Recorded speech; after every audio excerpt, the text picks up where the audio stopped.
प्रथम विश्व युद्ध के दौरान जो अमेरिका में बहुत तेजी से औद्योगिक प्रगति हुई या अमेरिका और ऑस्ट्रेलिया में कृषि का बहुत तेजी से विकास हुआ, उसका कहीं ना कहीं परिणाम महामंदी के रूप में सामने आया। महामंदी क्या है, इसको थोड़ा समझ लें। ऐसा था, अमेरिका का जो शेयर बाजार है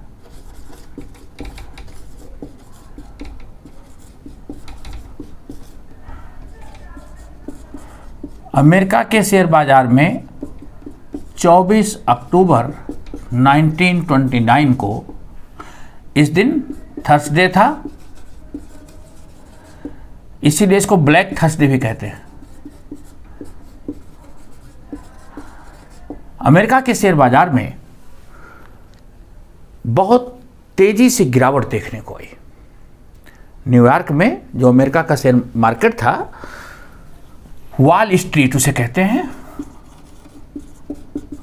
वॉल स्ट्रीट में बहुत तेजी से कंपनियों के जो शेयर थे उनके मूल्यों में गिरावट आई और परिणाम ये हुआ कि देखते देखते शेयर बाजार धराशायी हो गया और इसका प्रभाव संसार के लगभग सभी देशों पर पड़ा। बहुत से बैंक दिवालिये हो गए, हजारों कारखाने बंद हो गए और बेरोजगारों की संख्या करोड़ों में पहुंच गई। करोड़ों में बेरोजगार थे। लगभग 9,000 बैंक इससे प्रभावित हुए। 6,000 बैंक तो हमेशा के लिए दिवालिये हो गए। ये विश्व आर्थिक इतिहास की सबसे बड़ी घटना थी। इस घटना के क्या कारण थे? इस घटना का कारण था अति उत्पादन। अति उत्पादन किस क्षेत्र में? दोनों क्षेत्रों में, कृषि के क्षेत्र में और उद्योग। आवश्यकता से अधिक उत्पादन हुआ, खरीदार कोई नहीं थे। फलस्वरूप कारखाने बंद होने लगे। जब कारखाने बंद होने लगे तो लोग बेरोजगार होने लगे, बेरोजगारी बढ़ गई और बेरोजगारी जब बढ़ गई तो लोगों की क्रय शक्ति भी कम हो गई। बाजार में वस्तुओं को खरीदने वाला कोई नहीं था। तो अति उत्पादन महामंदी का एक बड़ा कारण था। दूसरा, बेरोजगारी। नंबर 3, लोगों की आय में कमी।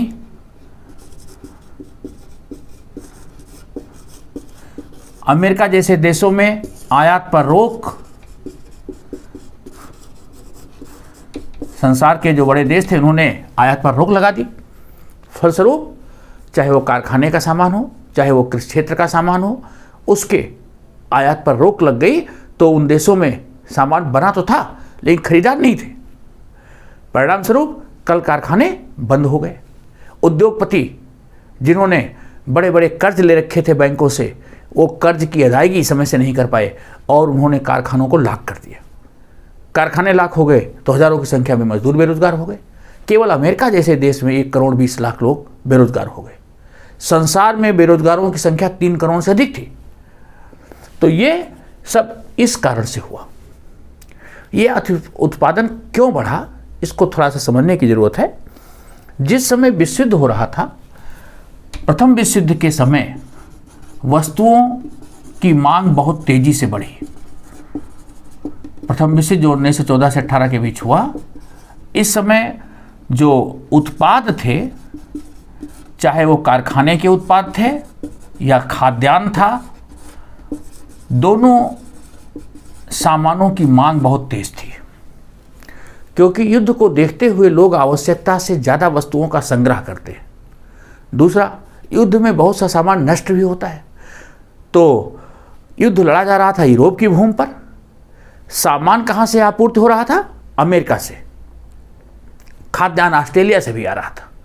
तो जिन देशों से सामान आ रहा था, चूंकि सामान की मांग लगातार बढ़ती जा रही थी, इसलिए आपूर्तिकर्ता देश जो यूएसए, ऑस्ट्रेलिया, इस तरह के देश थे, इन देशों में उद्योगपतियों ने नए नए कारखाने खोले। बड़ी मात्रा में कारखाने खोले गए। किसानों ने बैंकों से कर्ज लेकर के बड़े बड़े कृषि फार्म स्थापित कर दिए, उत्पादन तेजी से बढ़ाया गया। लेकिन जब विश्व युद्ध समाप्त हो गया तो अब मांग खत्म हो गई। विश्व युद्ध के बाद जब विश्व समाप्त हुआ तो विश्व युद्ध के बाद पहले जैसी मांग नहीं रही, मांग खत्म। और जब मांग खत्म हो गई तो यूएसए आज जैसे देशों का सामान यूरोप जाना बंद हो गया। लोगों ने तेजी से उत्पादन करने के लिए तरह तरह के नए तरीके ईजाद किए। यूएसए में हेनरी फोर्ड जो प्रमुख कार निर्माता थे, हेनरी फोर्ड ने इस दौरान असेंबली लाइन से कार का उत्पादन करना चालू कर दिया।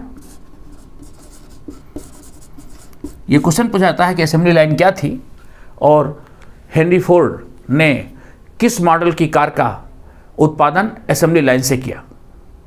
सुनिए, हेनरी फोर्ड अमेरिका के प्रमुख कार निर्माता थे और इनका कार निर्माण का कारखाना था डेट्रायट में इनका कारखाना था। ये शिकागो गए तो इन्होंने देखा कि जो मांस उद्योग है, शिकागो संसार की सबसे बड़ी मांस की मंडी है, तो उन्होंने देखा कि वहाँ मांस जो है कन्वेयर बेल्ट की सहायता से भेजा जाता है और जो ग्राहक होते हैं वो कन्वेयर बेल्ट से मांस उठाते जाते हैं।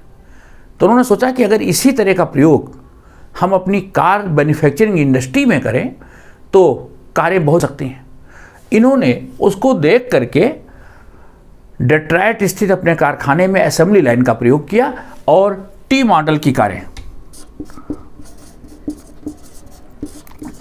की कारों को बनाना चालू कर दिया। असेंबली लाइन में होता ये था, पहले एक कार कई दिन में बन करके तैयार होती थी, कई लोग मिल करके बनाते थे। अब असेंबली लाइन में कार का स्ट्रक्चर धीरे धीरे गुजरता था, वर्कर्स अपनी स्थान पर खड़े रहते थे, हर वर्कर को कार का एक निश्चित पुर्जा उसमें लगाना होता था और वो कन्वेयर बेल्ट के साथ आगे बढ़ती जाती थी और इस तरह से एक कार 3 मिनट में बन करके तैयार हो जाती थी। तो जो असेंबली लाइन का प्रयोग किया, 3 मिनट में एक कार बन करके तैयार होने लगी। यद्यपि मजदूरों को हमेशा चौकन्ना सतर्क रहना पड़ता था, काम के घंटे बहुत सख्त थे, बहुत से मजदूरों ने काम छोड़ना चालू कर दिया। 1914 में हेनरी फोर्ड ने असेंबली लाइन पर काम करने वाले मजदूरों का जो है वेतन बढ़ा दिया। उस समय एक मजदूर का वेतन $5 कर दिया गया और इस तरह से बढ़े हुए वेतन के लाभ उन्होंने काम करना चालू कर दिया। लेकिन उत्पादन इतना तेज बढ़ा दिया, जो कन्वेयर बेल्ट की गति थी इतनी तेज कर दी कि जिससे ज़्यादा से ज़्यादा कार्य बन सके और जो बढ़ा हुआ वेतन है उसकी भरपाई की जा सके। ऐसी स्थिति में मजदूरों को 1 मिनट का भी समय नहीं मिलता था कि वो अपना ध्यान कहीं हटा सके। तो इस तरह असेंबली लाइन से उत्पादन जब तेजी से हुआ तो मैन्युफैक्चरिंग इंडस्ट्रीज में सामान तो बहुत बन रहा था, लेकिन सामान के खरीदार कोई नहीं थे। बाजारों में सामान डंप हो गया था। ऐसी स्थिति में उद्योगपतियों ने हायर परचेज व्यवस्था, ये उस समय के लिए एकदम नई चीज़ थी, हायर परचेज व्यवस्था चालू कर दी। हायर परचेज व्यवस्था ये है कि जो कम आय वर्ग के लोग हैं वो भी अपनी आवश्यकता के सामान खरीद सकते थे और उनको वस्तुओं का मूल्य किस्तों में देना होता था। उद्योगपतियों के पास चूंकि सामान बहुत बन गया था, इस सामान को बाजार में बेचने की भी जरूरत थी, इसलिए उन्होंने ये व्यवस्था लागू कर दी। अभी आप देखते हैं कई बार उत्सवों के समय पर, दीपावली के समय पर या कोई ऐसे समय पर इलेक्ट्रॉनिक्स के क्षेत्र में या कार मोटर गाड़ियों के क्षेत्र में ऐसी योजनाएं पेपर में एडवर्टाइज होती हैं कि इतने पैसे में आप कार ले जाइए, शेष भुगतान किस्तों में कीजिए। तो ये हायर परचेज व्यवस्था का नमूना है। लोगों ने सामान बेचना चाहा, लेकिन फिर भी सामान बिक नहीं पा रहा था, उपभोक्ता नहीं मिल रहे थे, क्योंकि अब विश्व युद्ध के बाद बाहर सामान जाना बंद हो गया था, कारखाने धीरे धीरे बंद होते जा रहे थे, लोगों की आमदनी कम हो गई थी, क्रय शक्ति कम हो जाने से खरीदारी पहले जैसी नहीं रह गई थी। परिणाम ये हुआ कि एक ऐसी स्थिति आई कि कारखाने बंद हो गए और उसका प्रभाव अमेरिका के शेयर मार्केट में देखने को मिला 24 अक्टूबर 1929 को, कि अमेरिका का शेयर बाजार धराशायी हो गया, जिसका कि प्रभाव पूरे संसार पर पड़ा। और यही नहीं, लगभग 10 वर्ष संसार को इस संकट से निकलने में लग गए। लगभग 10 वर्ष का समय संकट से निकलने में लगा। जब तक विश्व आर्थिक संकट से निकला, तब तक संसार के ऊपर एक नया दूसरा महायुद्ध चालू हो गया। यह भी एक बड़ी घटना थी। दूसरा महायुद्ध, जिसको सेकेंड वर्ल्ड वॉर के नाम से जानते हैं, वो 1939 से लेकर के 45 के बीच हुआ। पहले महायुद्ध में आपने देखा था कि 2 गुट थे, एक केंद्रीय शक्ति वाला और दूसरा मित्र राष्ट्र। जब दूसरा महायुद्ध हुआ तो इस समय भी 2 गुट थे। इन दोनों गुटों के नाम अच्छी तरीके से आप याद करेंगे। एक गुट था जिसको कहते थे धुरी राष्ट्र। धुरी राष्ट्र में कौन कौन से शामिल थे? जर्मनी, जापान और इटली। जर्मनी, जापान, इटली धुरी राष्ट्र थे। और मित्र राष्ट्र ब्रिटेन, फ्रांस, रूस, उस समय इसको सोवियत संघ कहते थे, पूरा इस तरह से लिखेंगे, ब्रिटेन, फ्रांस,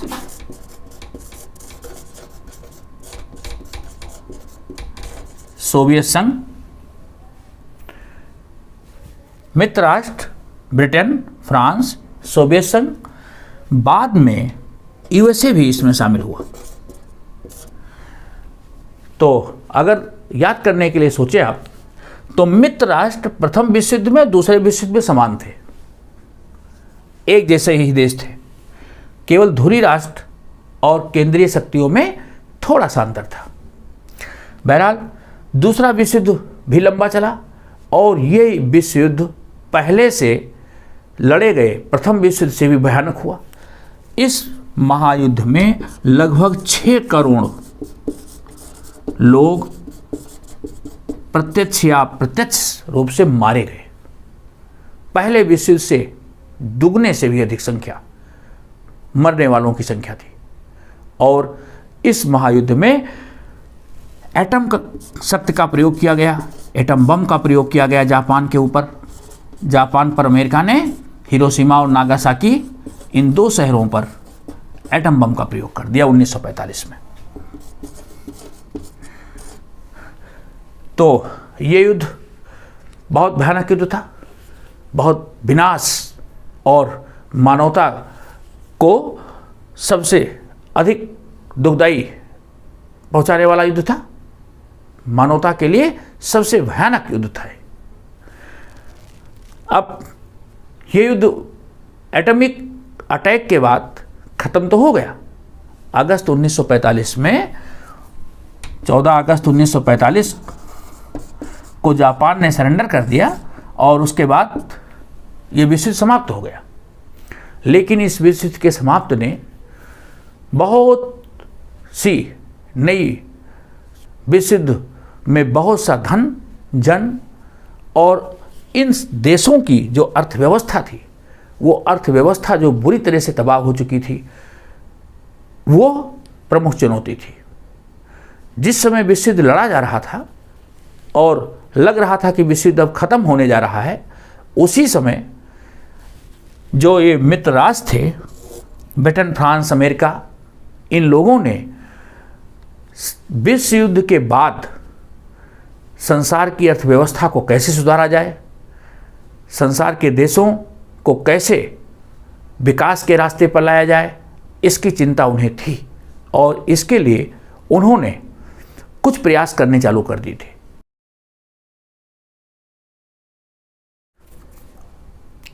जिस समय विश्व युद्ध ये लगने लगा कि विश्व युद्ध अब खत्म होने के कगार पे है, तो ब्रिटेन,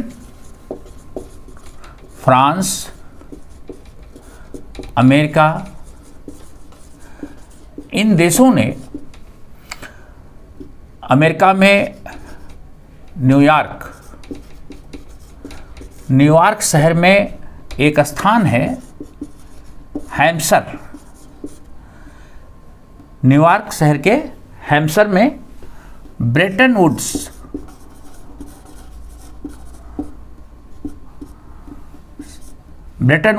संस्थान है। ब्रेटन वुड्स संस्थान में उन्होंने एक मीटिंग आयोजित की, एक सम्मेलन आयोजित किया कि विश्व युद्ध के बाद संसार की अर्थव्यवस्था को कैसे विकास के रास्ते पर लाया जाएगा। इसके लिए एक सम्मेलन आयोजित हुआ ब्रेटन वुड नाम के स्थान पर, और ये स्थान था माउंट वाशिंगटन होटल, जो जहां मीटिंग हो रही थी, माउंट वाशिंगटन होटल।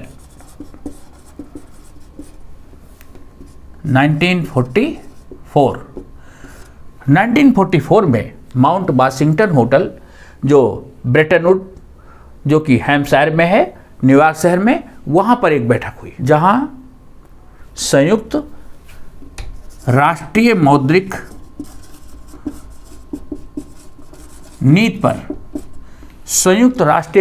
नीति पर विचार किया गया। ओके, संयुक्त राष्ट्रीय मौद्रिक नीति कि सारे संसार की मुद्राओं को कैसे आपस में विनिमय किया जाए, उनका विनिमय मूल्य क्या हो, देशों के बीच व्यापार का विकास कैसे किया जाए, देशों की अर्थव्यवस्था को कैसे पटरी पर लाया जाए, इसके लिए मीटिंग की गई। ब्रेटन वुड नाम के स्थान पर इस सम्मेलन का आयोजन हुआ। इसलिए यहां जो संस्थाएं बनी, ब्रेटन वुड में ऐसी 2 संस्थाएं बनाई गई, इनको ब्रेटन वुड ट्विंस कहते हैं।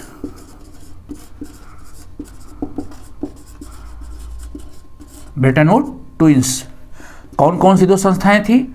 एक थी IMF और दूसरी थी world bank. IMF international monetary fund, international monetary fund, और दूसरा वर्ल्ड बैंक या विश्व बैंक, जिसे हम IBRD भी कहते हैं, international bank for reconstruction and development. संसार की अर्थव्यवस्था को फिर से रास्ते पर लाना और विकास करना, international bank for reconstruction and development. तो ये 2 संस्थाएं बनाई गई। दोनों संस्थाएं जो कि ब्रेटन वुड में बनाई गई, इसलिए इनको ब्रेटन वुड ट्विंस के नाम से जाना गया। ओके, 44 में सम्मेलन हुआ, ये दोनों संस्थाएं बनी और ये दोनों संस्थाएं 1947 से काम भी करने लगी।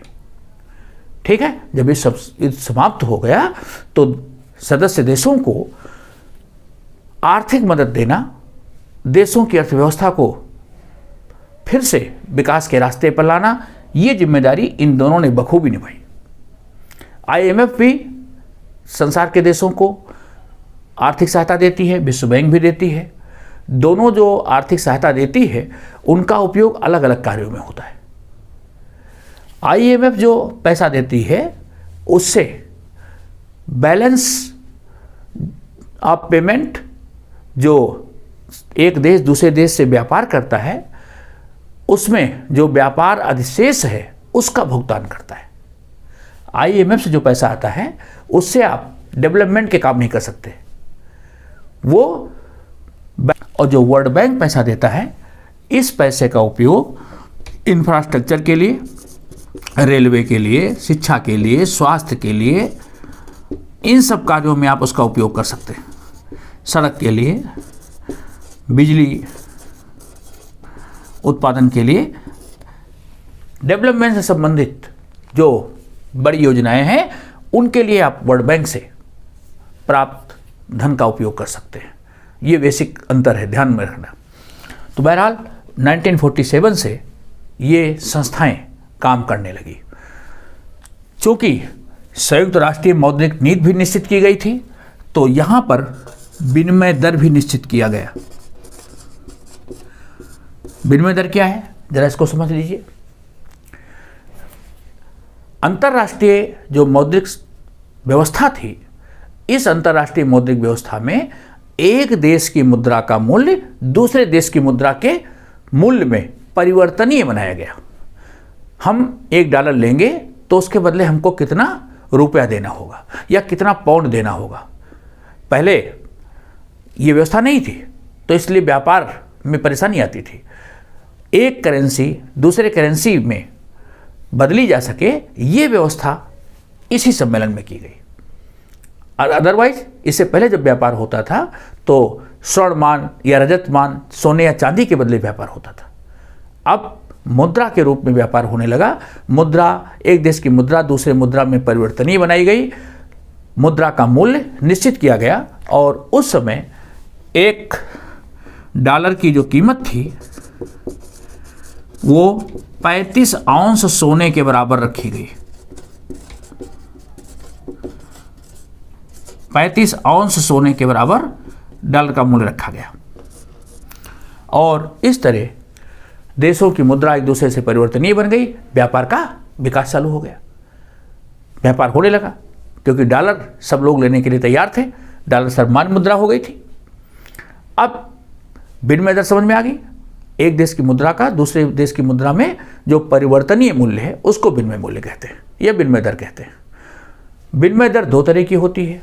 अगर क्वेश्चन पूछा जाए कि विनिमय दर, आप स्थिर विनिमय दर और अस्थिर विनिमय दर, इसको डिफाइन कीजिए।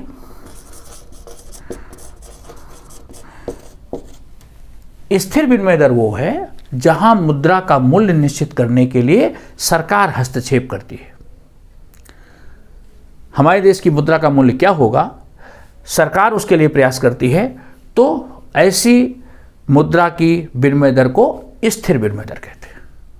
और जहां सरकार ना करके किसी देश की मुद्रा का मूल्य बाजार में मुद्रा की उपलब्धता, उसकी मांग और पूर्ति के आधार पर निश्चित होती है। जैसे हम बाजार में वस्तुओं की कीमत मांग और पूर्ति के आधार पर निश्चित होती है, इसी तरह अंतर्राष्ट्रीय बाजार में, मुद्रा बाजार में मुद्रा का मूल्य मांग और पूर्ति पर अगर निश्चित हो तो उसकी दर को अस्थिर विनिमय दर कहते हैं। सरकार अगर निश्चित करे तो स्थिर विनिमय दर, मांग पूर्ति की शक्तियों द्वारा मुद्रा का मूल्य निश्चित हो तो अस्थिर विनिमय दर। ओके, एक छोटा सा क्वेश्चन इसमें और पूछते हैं कि आयात शुल्क क्या है। आप देखते हैं कि आप कहीं किसी दूसरे देश की यात्रा पर जाते हैं और अगर वहाँ से वापस आते हैं, वहाँ से हम कुछ वैल्यूएबल गुड्स लाते हैं, तो एयरपोर्ट पर या जहाँ बंदरगाह पर हम उतरते हैं, हमें उनसे आने वाले सामान के ऊपर सरकार टैक्स लगाती है। तो एक देश द्वारा दूसरे देश से आने वाले सामान पर जो टैक्स लिया जाता है, कर लिया जाता है, उसको आयात शुल्क कहते हैं, टैरिफ या आयात शुल्क। ओके, ऐसा इसलिए किया जाता है कि जिससे दूसरे देश से सामान कम से कम आए, अपने देश के सामान को लोग उपयोग करें, इससे अपने देश के उद्योग धंधों का विकास होगा। ओके, अब डॉलर और दूसरी मुद्राओं में एक्सचेंज होने लगा, विनिमय दर निश्चित कर दी गई, संसार के देशों में व्यापार धीरे धीरे विकसित होने लगा और अर्थव्यवस्था दूसरे विश्व युद्ध के बाद फिर विकास की ओर चल पड़ी।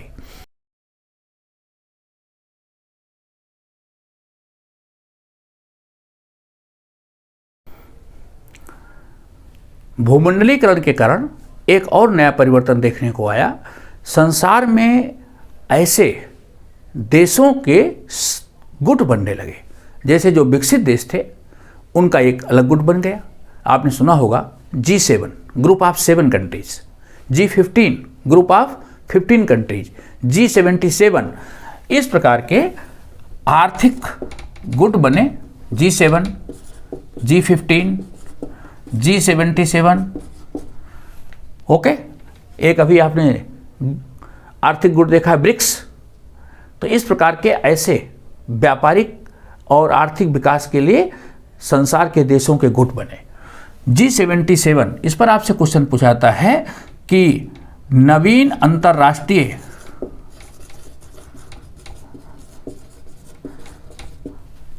आर्थिक व्यवस्था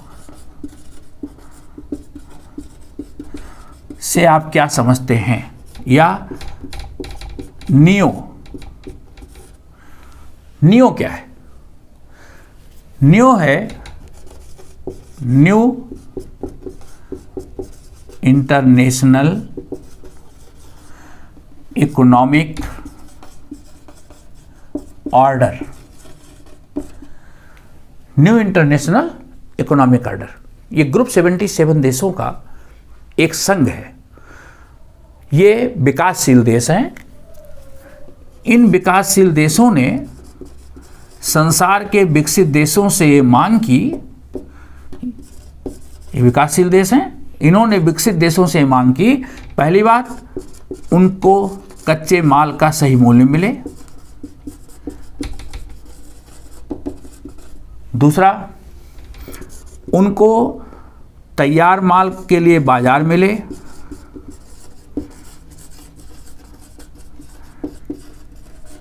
उनको अपने देश के संसाधनों पर अधिकार और विकास के लिए सहायता। ये चार मांगे उनकी थी जो उन्हें नहीं मिल रही थी। G77 के देशों ने विकसित देशों से मांग की कि जो उनका कच्चा माल है उसका सही मूल्य उनको दिया जाए, वो कम कीमत पर न लें। जो विकासशील देश सामान बनाते हैं उनके लिए भी विश्व बाजार में जगह हो, उनका भी बना हुआ सामान विकसित देशों के बाजारों में बिके। जो उनके संसाधन हैं उस पर उन्हीं का अधिकार हो और उनको विकास के लिए सहायता, तकनीकी सहायता, आर्थिक सहयोग ये भी दिया जाए। इस सब का परिणाम हुआ कि विकसित देशों ने इन देशों की मदद करनी चालू की और संसार के एशियाई और अफ्रीकी देश या वो देश जो पहले उतने विकसित नहीं थे, आज आप देखिए चीन जो 1945 के बाद एक अलग थलग देश हो गया था, उसकी जो समाज में विश्व जो बिरादरी थी उसमें उसकी सहभागिता कम से कम रह गई थी। चीन में 1949 की क्रांति के बाद चीन एक अलग देश हो गया था, उसको सहयोग नहीं मिल रहा था, लेकिन उसे नई आर्थिक नीतियां अपनाई, निवेश करने वालों को ज़्यादा से ज़्यादा छूट दी गई, जो सेवा करने वाले लोग थे, कारखानों में काम करने वाले लोग थे, वहाँ तनख्वाहें कम थी और इसकी वजह से वहाँ तेज़ी से आर्थिक उत्पादन बढ़ा। तो इन आर्थिक गुटों के बनने से संसार के वो देश जो अल्प विकसित थे या तीसरी दुनिया के देश कहे जाते थे, वो भी विकास के दौड़ में शामिल हो गए और विश्व अर्थव्यवस्था का तेजी से विकास हुआ। मित्रों, ये वीडियो आपको कैसा लगा? आप अपनी प्रतिक्रिया भी देंगे और चैनल को लाइक तथा सब्सक्राइब भी करते रहेंगे। Thank you.